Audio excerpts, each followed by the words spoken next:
It's got everything. It's got old world, new world. All right, we're live. Go for it. Ready to go? All right. So, hey, everyone. Marc Dispensa, Regional Cohort Leader for Birthing of Giants. I'm joined by Schiff. Lewis is the founder of Birthing of Giants. So, welcome, Lewis. Thanks, Mark. Well, you just caught us talking about our favorite haunts in the New York City area where we're both located. So, Lewis, as we only got 30 minutes here, why don't we get started? And as we talk about Birthing of Giants, why don't you tell me what a day looks like in the Regional Cohort program? Sure. So this is a group of people who are meeting, imagine 10 to 15 business owners, all with substantial businesses doing millions of dollars in revenue. And the reason I say that is that means they've got all the problems of a business that's doing millions of dollars in revenue. They've got vendors and employees and all the, of course, clients, can't forget clients. And so the way I look at it is that a typical business owner is what I would call tactical, meaning that they're swatting down problems, every single day. And if a quarter is roughly, 12 weeks long, then did I write that right? Yeah, they're 12 weeks long. 13. Then I would say that you're tactical for almost all of that. You're really swatting down problems. I like to say it like this. Everyone on your company has a to-do list and you're always on it. So you have to make this decision, like how much do I want to be on everyone else's to-do list and when do I get to be on my to-do list? And so the way we look at it is one day a quarter, get strategic. And you cannot get strategic in the four walls of your office because everyone's trying to get 10 minutes of your time. So you have to extricate yourself from the office, put yourself in a room with a dozen other business owners who understand what you're going through and spend the day being strategic. And if you do that 4 quarters a year, you have dedicated 4 days, almost a week of your year to being strategic. So for us, what it means to be strategic for one day a quarter looks like this. A quarter of that day is going to be spent recognizing that you're in a room with other business owners who know what you're going through, and you're going to bring them your challenges and your opportunities. You're just going to ask everybody, here's my challenge. What do you think? What do you think? What do you think? And you rarely get that opportunity, what I'll call a safe space, to ask all the dumb questions and find out, what you need to know. That's 1 quarter of the day. Another quarter of the day, this outside speaker, deep dive with a special speaker, this outside speaker is going to come in and he or she is going to bring, 2 hours worth of highly vital information. We'll share a little bit later what are the kind of topics we go through, but things you need to know as a business owner.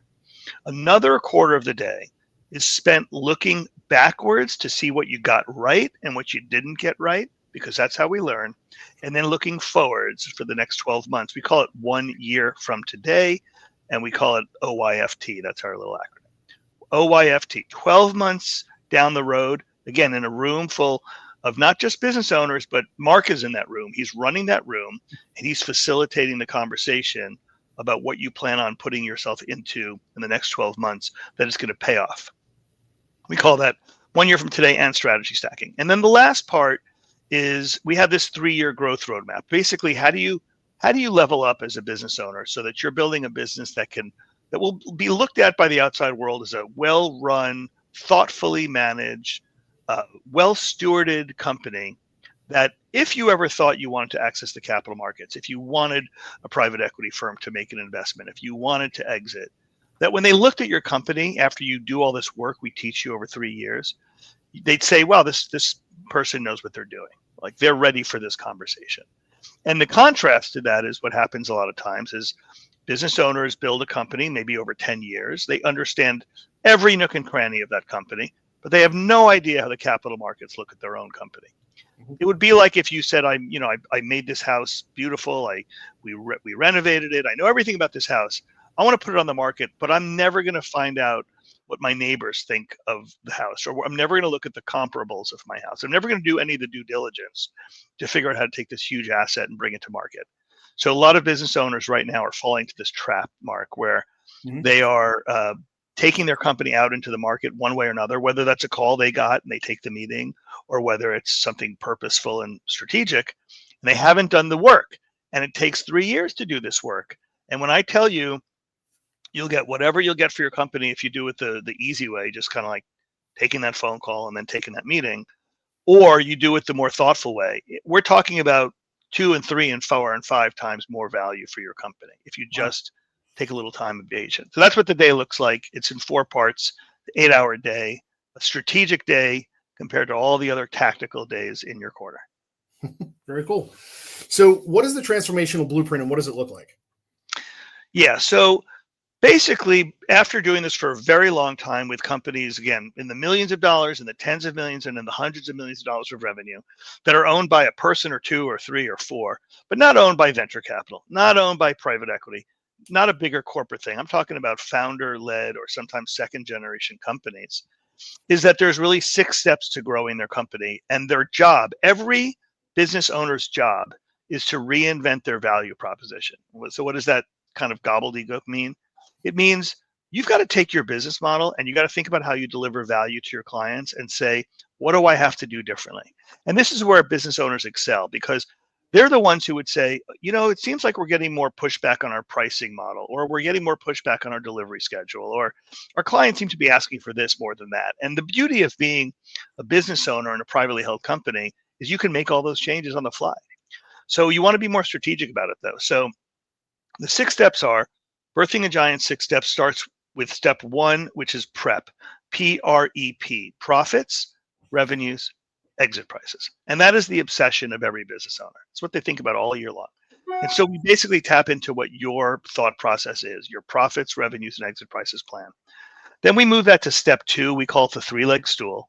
If you take every business apart, every business is 3 things. It's labor, it's technology or technique, how you do things, and it's cash, how money flows through, how a dollar enters and how $1.50 exits. And we have to understand your business model, but understand that all business models are actually the same in some fashion. There's some mixture of those 3 ingredients. Then the 3rd step is the 4 levers. This is where all the magic is done. It's in how you manage money, how you model out the business, how you address your market and drive revenue from that market, and how you have the people or the management team to run it. Money, model, market, and management. And when we educate you on how these 4 things work, and when we show you how pulling levers in different orders can create different outcomes, you'll see that you have an opportunity to transform your value proposition by mastering these 4 levers. And doing that in a room, again, with business owners and with a facilitator like you, Mark, makes that a much more purposeful activity. And just think about it. Do that in your office while everyone's knocking on your door every 10 minutes. Can't do it. You got to take yourself out and put yourself down. Then we mentioned this earlier. Step 4 is this concept of 1 year from today. So that's basically a strategic framework for looking forward.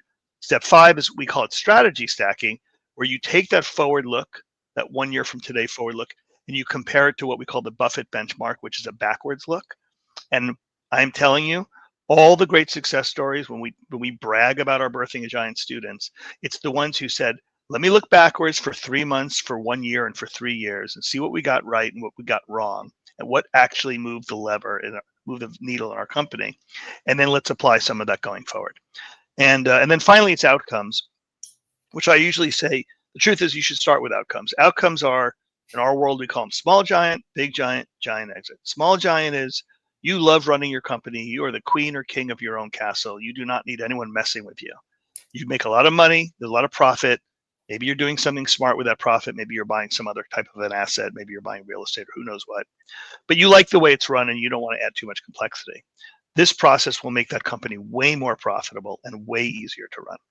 Or big giant is when you're going for broke. In other words, this is where you're going to start acquiring 10 other companies. You're going to be partnering with the private equity world or some other capital provider, and you're going to go from, or go public, all the big stuff.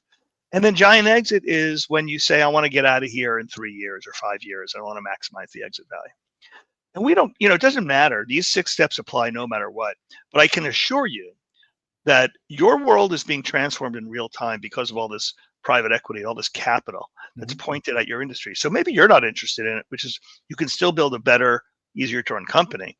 But I can assure you, they're going to buy your competitors, they're going to buy your vendors, and they're going to buy your clients. So you are part of the capital markets world, whether you choose to be or not. And as a result of these 6 steps, you end up with value proposition transformation. You fundamentally deliver value differently to your clients. And by differently, I mean smarter, more profitably, more efficiently, All I have to do is mention the words artificial intelligence to know that we're all constantly rethinking our value prop. It's not as usually quite as punch you in the face as all that, but everyone's business models are changing slightly over time because the world keeps changing slightly over time. So you need a thoughtful place to get serious about how you need to evolve that way you deliver value, that value proposition to your clients. And this is the place to do it. Great. So you explained sort of what a day in the life looks like. You explained the blueprint. You mentioned in that first part the 3 years and a journey, and how does that come together? So can you sort of take us through that? What does that look like? What is the 3-year curriculum? Yeah. So I want you to imagine a class at college would be roughly 15 sessions is what a college semester is. And 2 or 3 of them are, orientation day. Everyone loves the first day class because you don't actually do anything. And then there's in the middle, there's going to be an exam, and then the end, there's going to be an exam. So really a college class is really 12 sessions. So think about it. This is a 3-year program that meets quarterly, 12 sessions. So you get over the course of this 3 years, the equivalent of a college course on how to run a business like yours. So in year 1, we're talking about market fit and vision, building competitive moats, which, the great business minds will tell you that's where the real value comes from, building a business that's hard for others to replicate. Putting a leadership and talent program together to run that company better than you could ever run it. Having real financial discipline in how you manage the money and how you steward your capital. I'll tell you, when an outsider comes to look at your company, the first thing they look at is how well does this person manage the capital? Do they know what they're doing?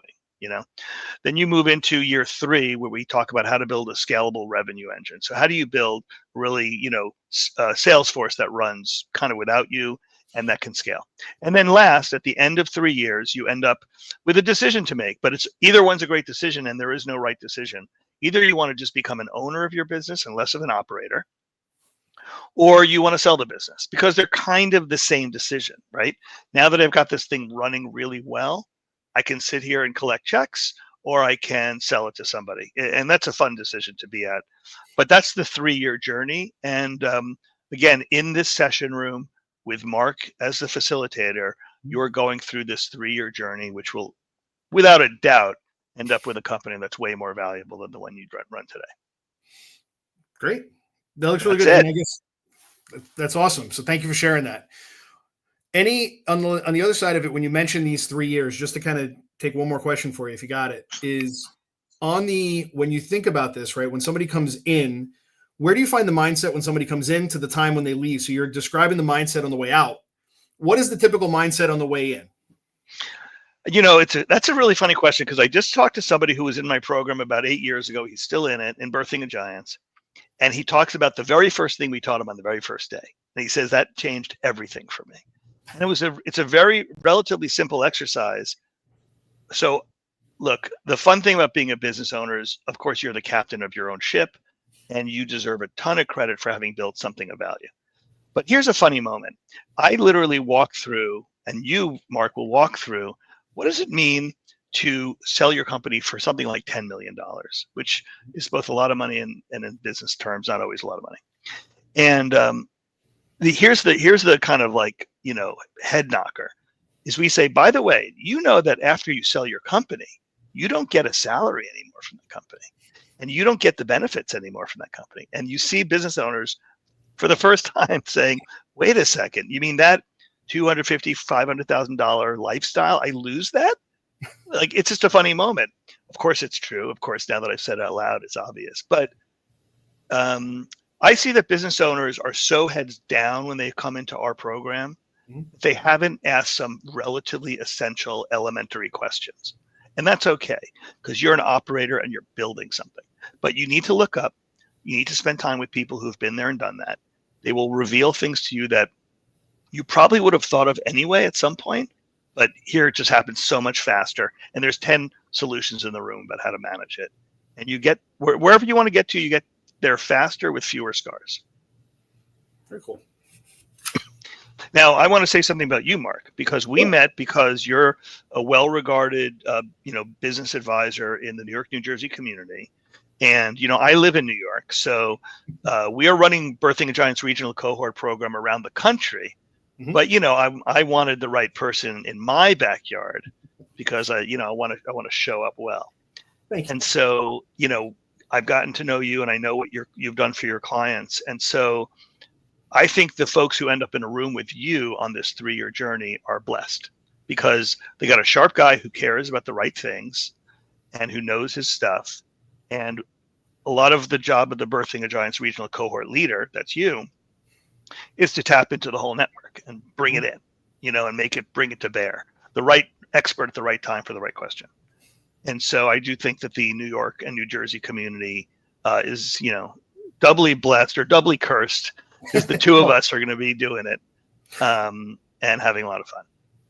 Yeah, thank you. And I appreciate that. And I'm, one of the things it's exciting because I get to take clients through that have already been on a journey, that have sort of leveled up their teams and gotten to that place of a little bit of separation. And now they've got companies running well.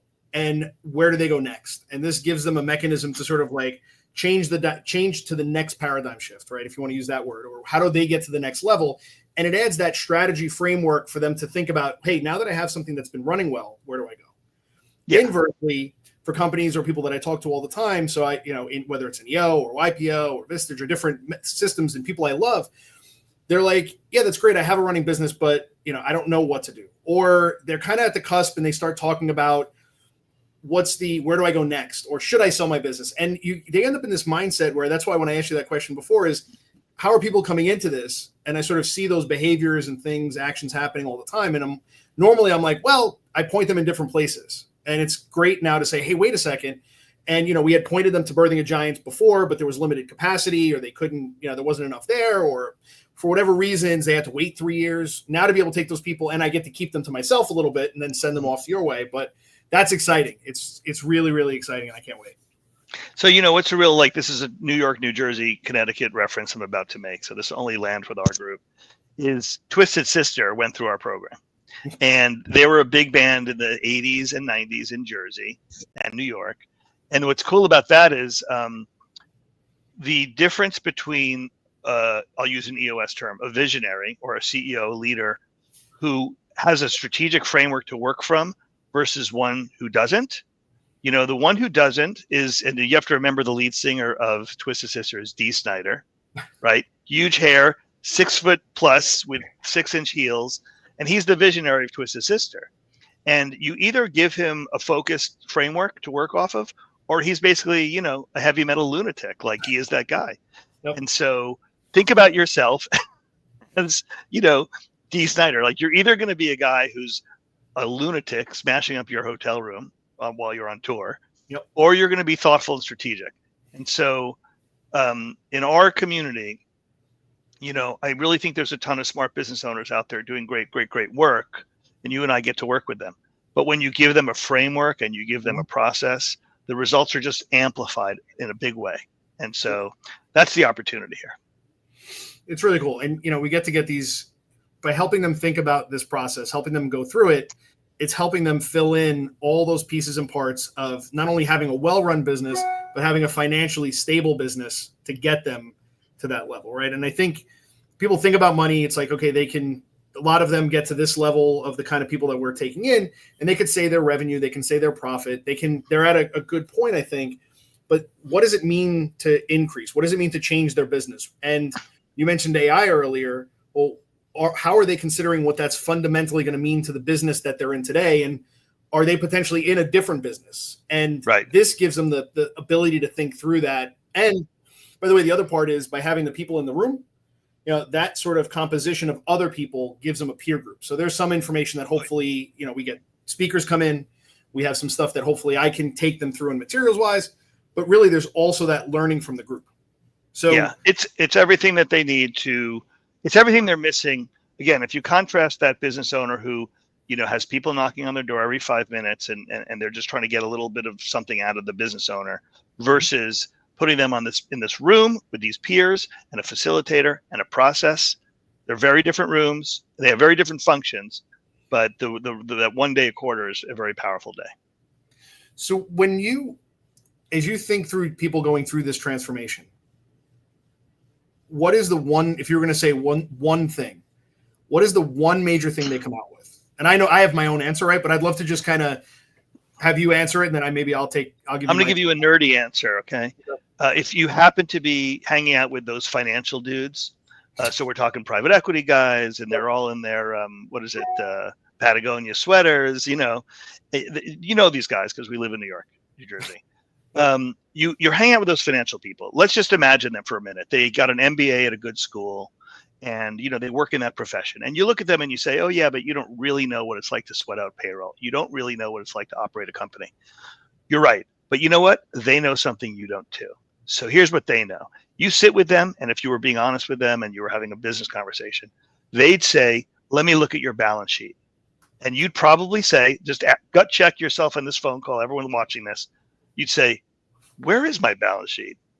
I don't even know where it is." So imagine these really smart business guys, financial engineers. The first thing they want to look at is a document that you barely ever look at. That's the gap, right? You're doing a great job operating, but these numbers guys, these guys who know how to make men and women, who know how to create wealth, are going to ask you to look at a dimension of your business that you usually don't even look at. Mm-hmm. That's a wake-up call. By the way, it's not hard to look at balance sheets. It's just that no one ever makes us do it. That's a wake-up call that there's a new way to look at your business that's going to lead to wealth creation that you just aren't doing as an operator. That's my big thing.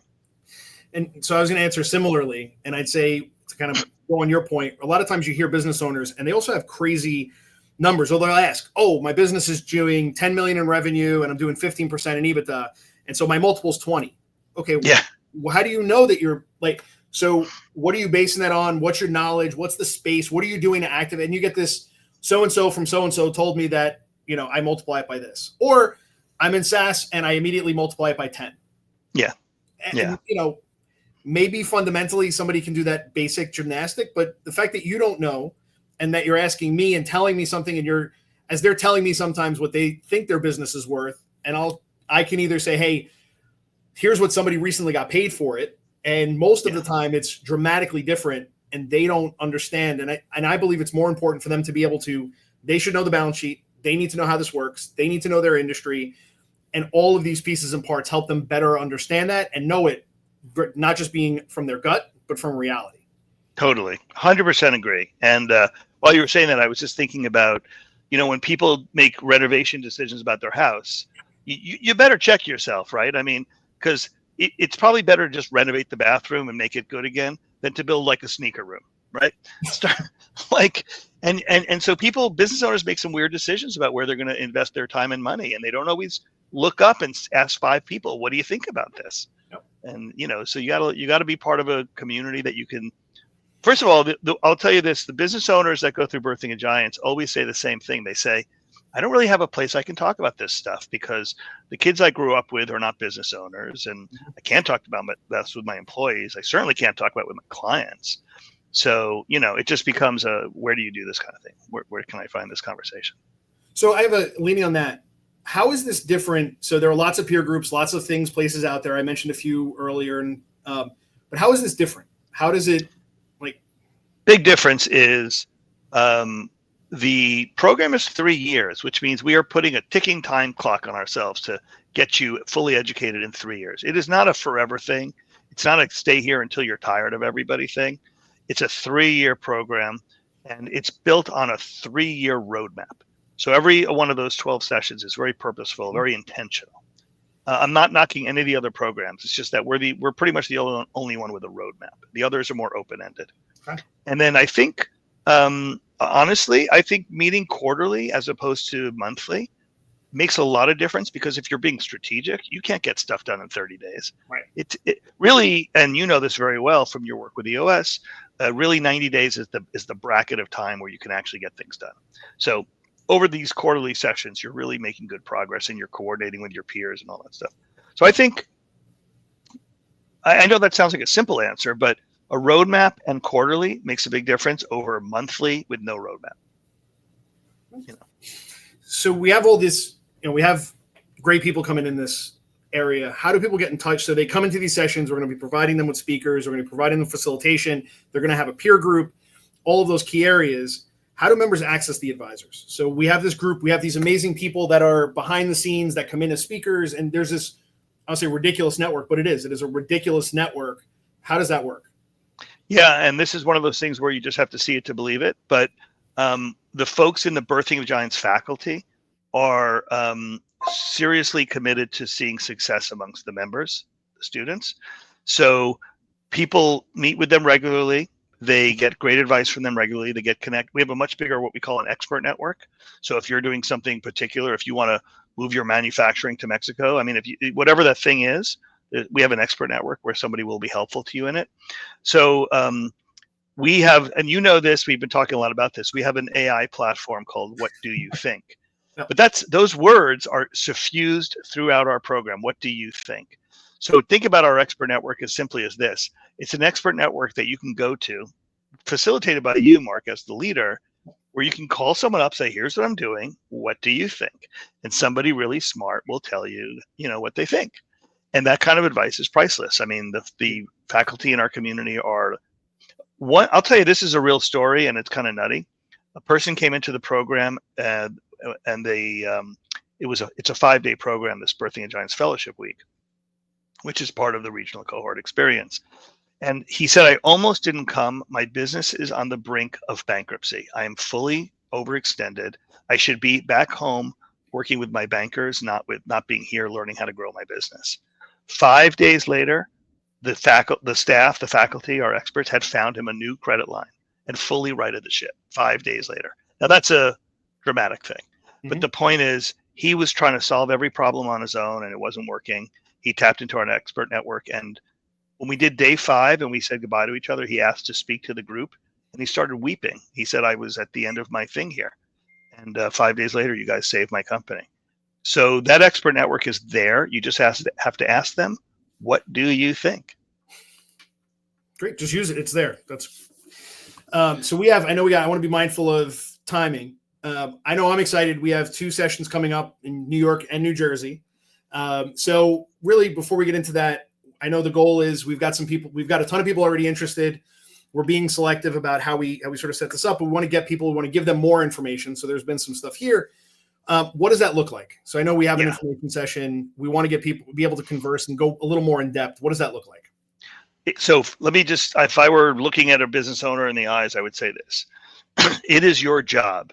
It is absolutely your job to expose yourself to the bigger ideas that are swimming around business ownership. And if you put your head in the sand, if you're fully operational and tactical, and all you ever do is put out fires, and you don't spend time looking up and asking, what do you think, or asking other people how they're going about this, that's like malpractice as a business owner. I mean that, I really do. So we're going to spend 90 minutes together. It doesn't cost anything. And we are going to show you what's out there in the world, how businesses are growing these days, whether you're selling or not, how businesses go from being worth sometimes nothing to a lot of money. And there is a roadmap to it. So for a business owner, I mean, it's again, malpractice to not pay attention to new ideas. So this 90-minute session, you will see a roadmap that shows you how it's being done. And it'll then introduce you to the idea of spending 3 years putting it all together. But trust me, the 90 minutes will be chock full of actionable advice. And then, so just to put the dates out there, I know we have one in New York City proper, and I'm not trying to offend all the Jersey people, but you can go from Jersey to New York. But if you're in New York, it's on September 18th. And then the one in New Jersey is on September 22nd. And I believe both of those are 2 to 5 in the PM. So that'll be exciting. And I think Lewis is going to be on both of those with me. So I'm crazy excited for it. Yeah, we're going to have so much fun, and we're going to make the New York, New Jersey community be the most kick-ass regional cohort community of all. Not that the other ones won't be great. No, but I say the same thing to every regional cohort group. Oh, very cool. And we have my other business partners in the Minneapolis area too. So I'm excited to kind of keep that group together, keep the band together in some way, shape, or form. For sure. Cool. Well, any other questions for me as we head out, Lewis? Yeah, so Mark, I would love you to give the 1-minute overview of the Marc Dispensa story, because you are their guide for 3 years, and you're the right guide, I believe. Tell them what you've been up to, because they'll see immediately why you're the right guy. Sure. So I'll give you the 1-minute quick version. So I'm a lifelong entrepreneur. Started my first business when I was 21. It was a business intelligence and data warehousing company. I sold it to Interpublic Group I spent 4 years doing an earn-out, so that'll be a topic we'll cover at some point. I won't get too far into that. Joined what were my previous two competitors, those same business partners are Scott and Dan, who I mentioned in Minnesota. We started a business called Magnet 360, and we hit a concrete wall. We got to $2 million in revenue, and we had a good idea. We had good services, but our back end was completely shot. 3 entrepreneurs who had sold a business before, and we thought we knew everything and got slapped in the face a little bit. So we brought in EOS at the time. So we brought that system in. It helped change the back end of who we were. We built that business up. We sold it to Mindtree. We then left that company. We had this bright idea to say, hey, we started a services company. How hard could it be to sell a product, build a product company? So we built an AI knowledge management company. We were blessed to build that over 8 years. We sold that business to Capacity last June, almost a full year ago. And about 4 years ago, I wanted to become I loved entrepreneurship, and I realized that my passion lies in helping owners. And so I kept my share in the business, but we found somebody prettier than me with more hair. And so he took over that part of the business that I was running. And I became an implementer about 4 or 5 years ago. And so I helped over 100 companies in that regard, and now kind of moving into this. I think I might have went a little over a minute, but that's sort of my background. Yeah, but the most important takeaway from that whole story, Mark, is that you have been there and done that. So that is the fundamental qualification for, if I were in a regional peer program in the Birthing of Giants program, I would say I want the facilitator to have gone through the journey, because I'm going through it. And you are that. Thank you. Yeah. So they're very lucky to have you. Thank you very much, Louis. And I'm super excited to be partnered with you on this. Excellent. Great. Love it. I think we're at, how do we? Yeah, we're good. We're good? Yeah. Now the interwebs are going to feed this throughout LinkedIn, and everyone's going to get to, spend a half hour with us. It's going to be fun. 90 minutes. No, it's 90 minutes. No, I mean right now, the 30 minutes of this. Yeah. The 90 minutes. Yeah, we will. I'm sure we will change their point of view, which is really the most important thing. Change your point of view. Yeah. Very cool. Thanks, Mark. Thank you.